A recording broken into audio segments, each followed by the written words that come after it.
नमस्कार दोस्तों, स्वागत है आपका हिंदी पाठशाला में। आज हम पढ़ेंगे लाल पान की बेगम, जिसकी लेखिका है फणीश्वर नाथ रेणु।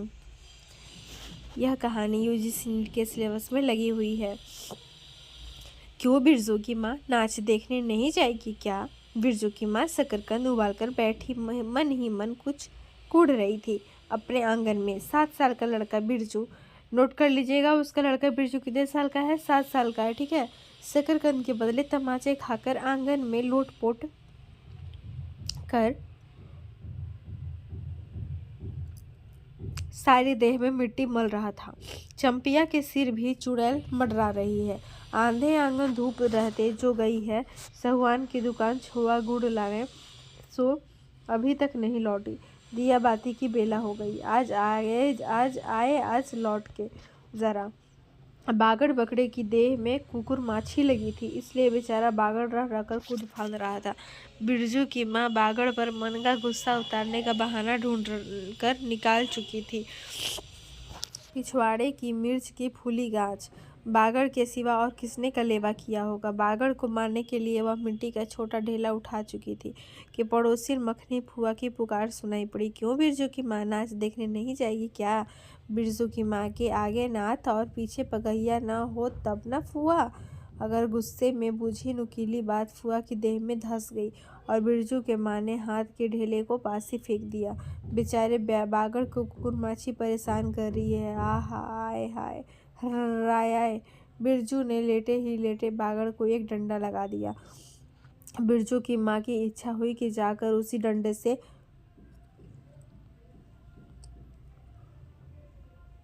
बिरजू का भूत भगा दे, किंतु नीम के पास खड़ी पनभरणियों की खिलखिलाहट सुनकर रुक गई। बोली, ठहर, तेरे बप्पा ने बड़ा हाथ छुट्टा बना दिया है, तुझे बड़ा हाथ चलता है लोगों पर, ठहर। मखनी फुआ नीम के पास झुकी कमर से घड़ा उतारकर पानी पर भरकर लौटती पनभरणियों में बिरजू की माँ की बहकी हुई बात इंसाफ करा रही थी। जरा देखो तो इस बिरजू की माँ को 4 मन पाट का पैसा क्या हुआ है? धरती पर पाँव ही नहीं पड़ते। इंसाफ करो। खुद अपने मुंह से 8 दिन पहले से ही गांव की गली गली में बोलती फिरी है। हाँ, इस बार बिरजू के पप्पा ने कहा है बैलगाड़ी पर बिठाकर बलरामपुर का नाच दिखला लाऊंगा। बैल अब अपने घर है तो 1000 गाड़ी मंगनी मिल जाएगी। सो मैंने अभी टोक दिया। नाच देखने वाली सब तो औन पौन कर तैयार हो रही है, रसोई पानी कर रहे हैं। मेरे मुंह में आग लगे, क्यों मैं टोकने गई? सुनती हो क्या जवाब दिया बिरजू की माँ ने? मखनी फुआ ने अपने पोपले मुंह के होठों को एक और मोड़ मोड़ कर ऐंठती हुई बोली निकाली, अरे हाँ हाँ, बिरजू की मैया के आगे नाथ और पीछे पगहिया ना हो तब ना। जंगी की पतोह बिरजू की माँ से नहीं डरती। वह जरा गला खोल कर ही कहती है, फुआ, सर्वे सेटलमेंट के हाकिम के बादशाह पर फूल छाप किनारी वाली साड़ी पहन के तू भी भटा के भेंटी चढ़ाती तो तुम्हारे नाम से 2-3 बीघा धनहर जमीन का पर्चा कट जाता। फिर तुम्हारे घर भी आज 10 मन सोना बंग पाट होता, जोड़ा बैल खरीदता। फिर आगे नाथ और पीछे सैकड़ों पगहिया झूलती। जंगी की पुतोहू मुँहजोर है, रेलवे स्टेशन के पास की लड़की है, 3 ही महीने हुए गौने की नई बहू होकर आई है और सारे कुरमा टोली की सभी झगड़ालू सासों से एकाध मोर्चा ले चुकी है। उसका ससुर जंगी दागी चोर है, सी काला की राशि है। उसका खसम कुरमा टोली का नाम ही लठा है, तो इसलिए हमेशा सींग खुजाती फिरती जंगू की पतोहू। बिरजू की माँ के आंगन में जंगी की पुतोहू की गला खोल बोली गुलेल की गोलियों की तरह दंदनाती हुई आई थी। बिरजू की माँ ने एक तीखा जवाब खोज कर निकाला, लेकिन मन महसूस कर रह गई। गोबर की ढेरी में कौन ढेला फेंके? जीभ के झाल को गले में उतारकर बिरजू की माँ ने अपनी बेटी चंपिया को आवाज दी, अरे चंपिया, आज लौटे तो तेरी मूड़ी मरोड़कर चूल्हे में झोंक देती हूँ।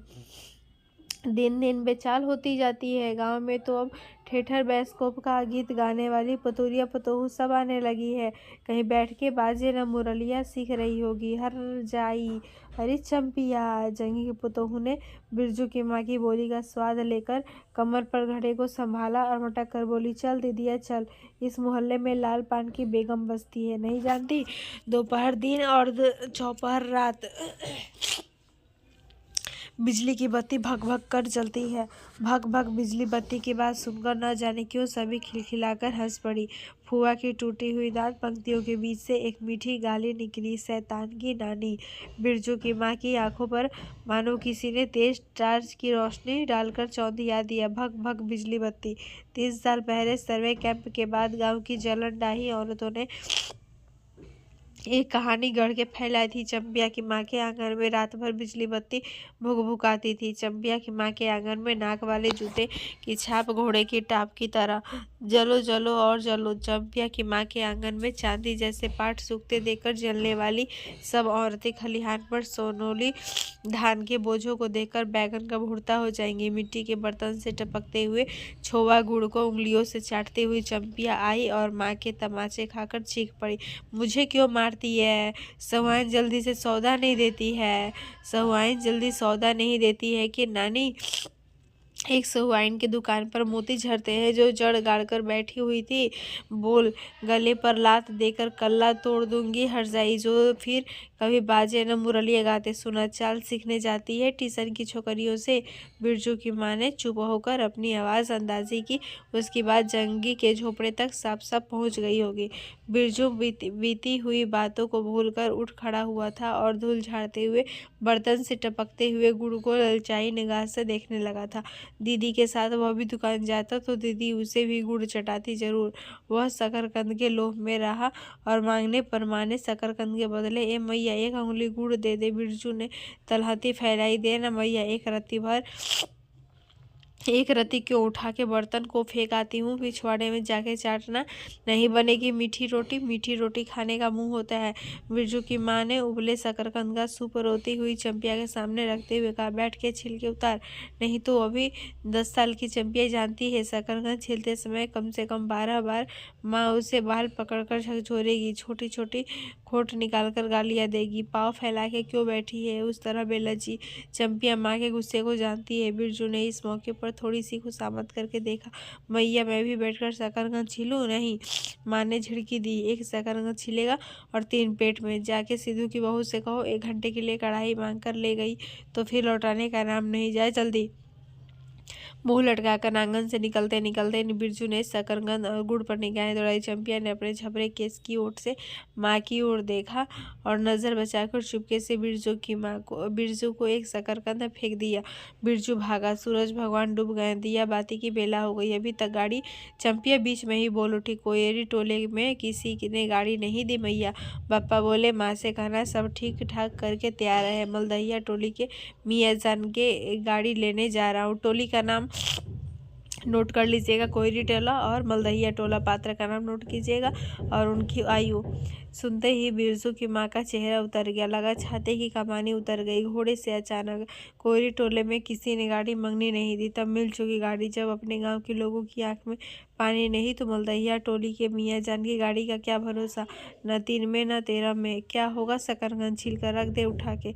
यह मर्द नाच दिखाएगा, बैलगाड़ी पर चढ़कर नाच दिखाने ले जाएगा। चढ़ चुकी बैलगाड़ी पर, देख चुकी जी भर नाच। पैदल जाने वाली सब पहुंचकर पुरानी हो चुकी होंगी।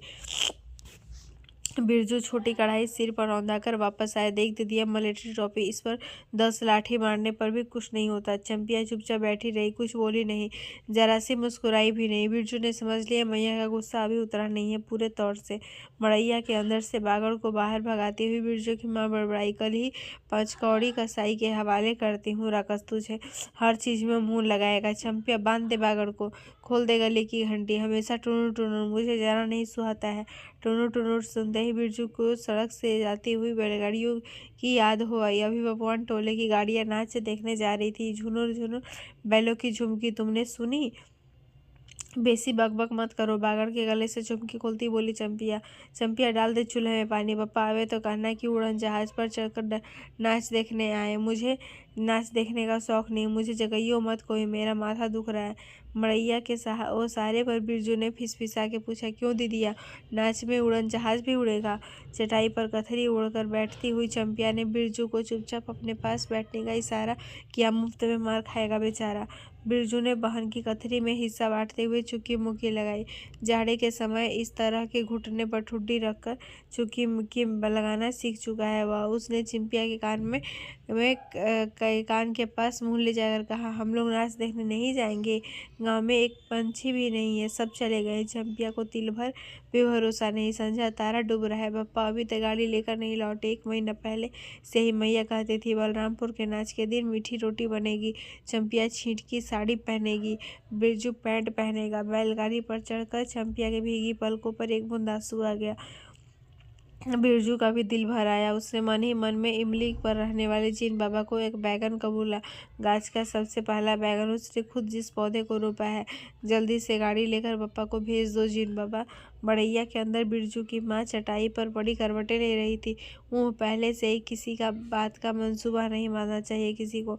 भगवान ने मंसूबा तोड़ दिया, उसको सबसे पहले भगवान से पूछना है, यह किस चूक का फल दे रहे हो? बोला बाबा अपने जानते। उसने किसी देवता पितर की मान मनौती बाकी नहीं रखी। सर्वे के समय जमीन के लिए जितनी मनौतियाँ की थी ठीक ही तो महावीर जी का रूट तो बाकी ही है।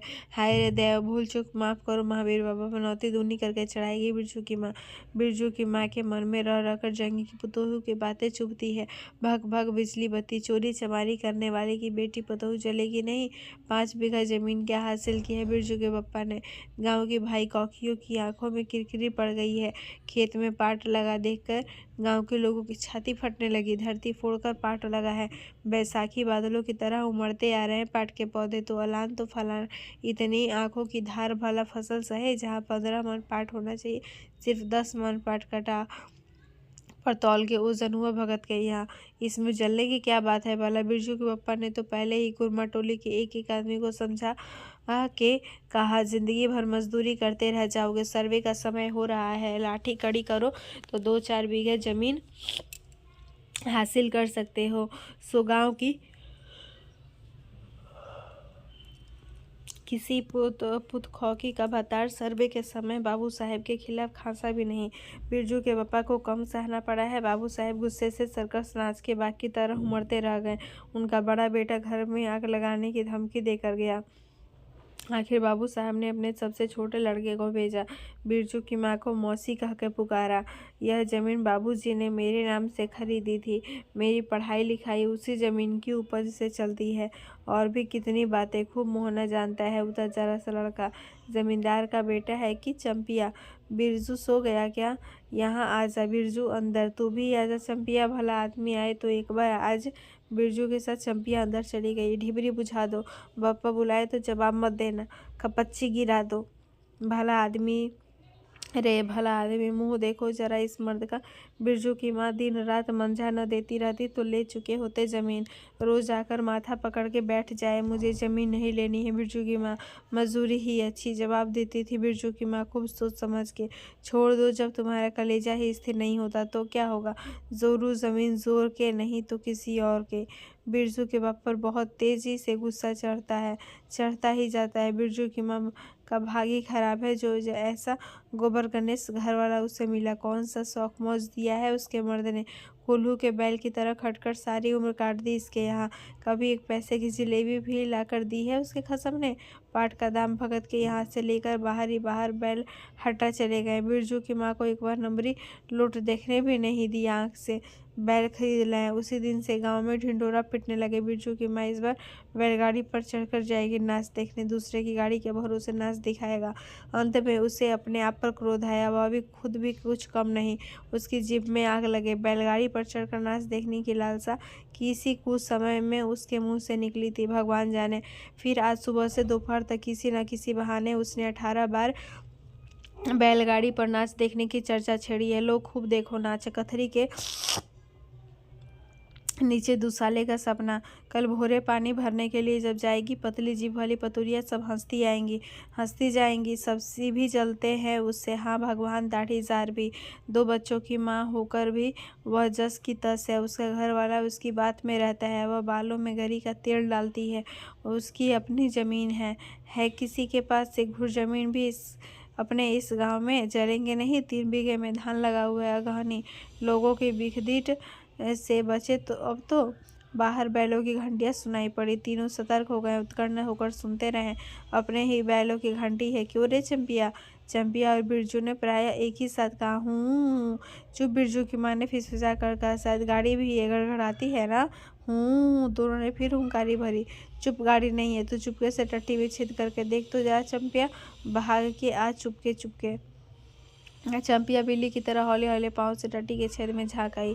हाँ मैया, गाड़ी भी है। बिरजू हड़बड़ा कर उठ बैठा। उसकी माँ ने उसका हाथ पकड़कर सुला दिया।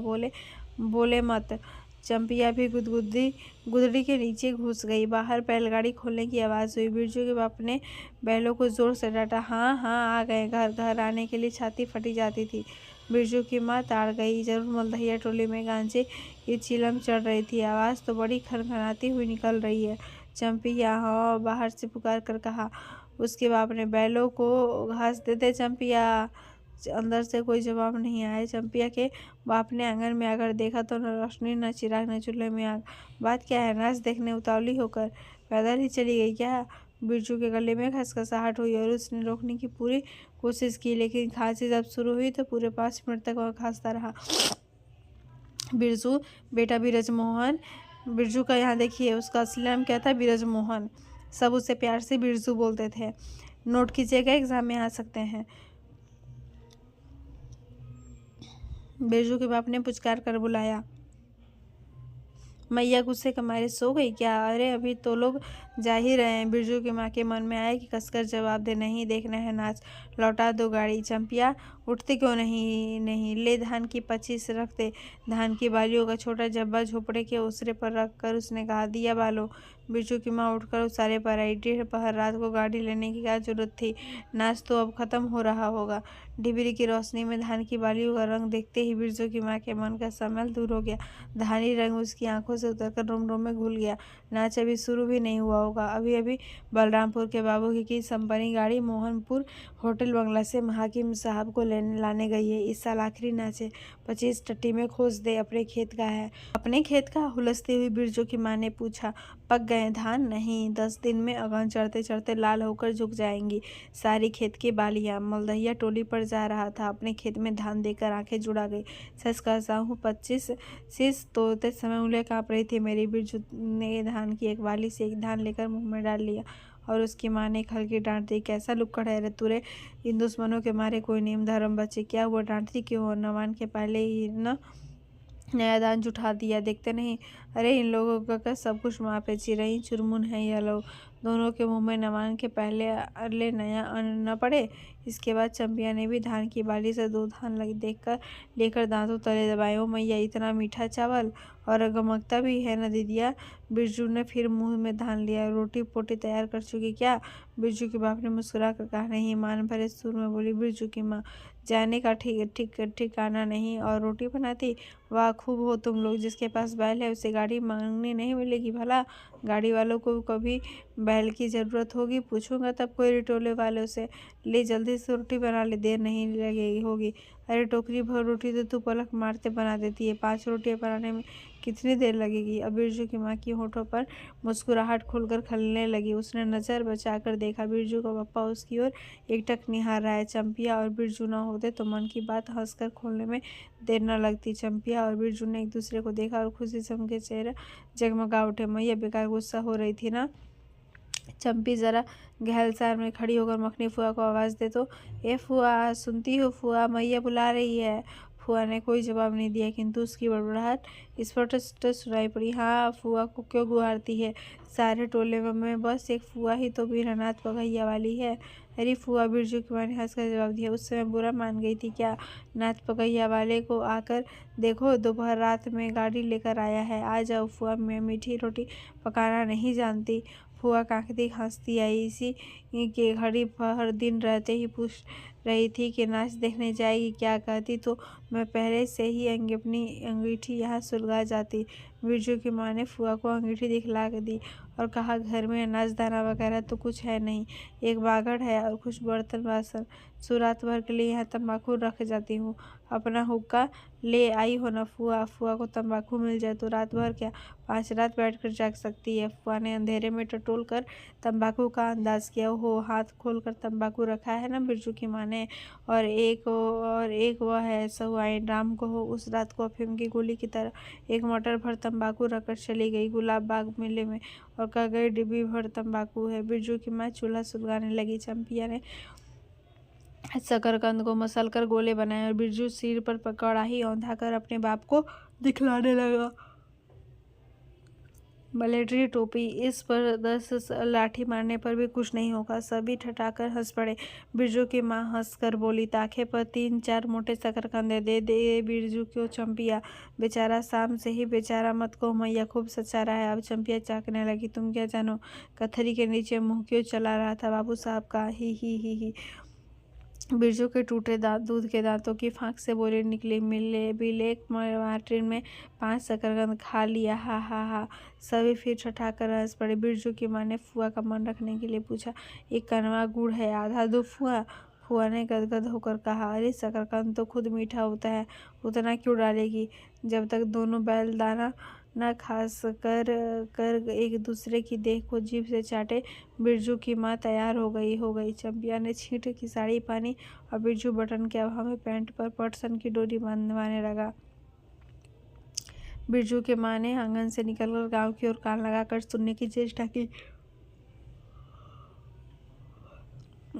कितनी देर तक भला पैदल जाने वाले रुके रहेंगे? पूर्णिमा का चांद सिर पर आ गया है। बिरजू की माँ ने असली रूपा का मांग टीका पहना है। आज पहली बार बिरजू के पापा को हो क्या गया है? गाड़ी जोतता क्यों नहीं? मुंह की ओर एक टक देख रहा है, मानो नाच की लाल पान की गाड़ी पर बैठते ही बिरजू की माँ की देह में एक अजीब गुदगुदी होने लगने लगी। उसने बांस की बल्ली को पकड़कर कहा, गाड़ी पर अभी बहुत जगह है, जरा दाहिनी सड़क से गाड़ी हाँकना।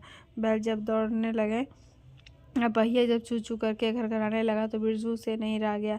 उड़न जहाज की तरह उड़ाओ पप्पा। गाड़ी जंगी के पिछवाड़े पहुंची। बिरजू की माँ ने कहा, जरा जंगी से पूछो ना, उसकी पतोह नाच देखने चली गई क्या?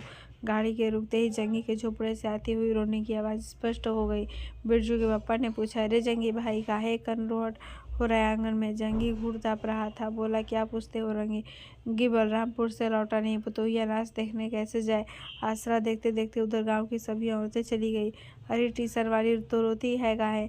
बिरजू की माँ ने पुकार कर कहा, आज झट से कपड़ा पहनकर, सारी गाड़ी पड़ी हुई है, बेचारी आजा जल्दी।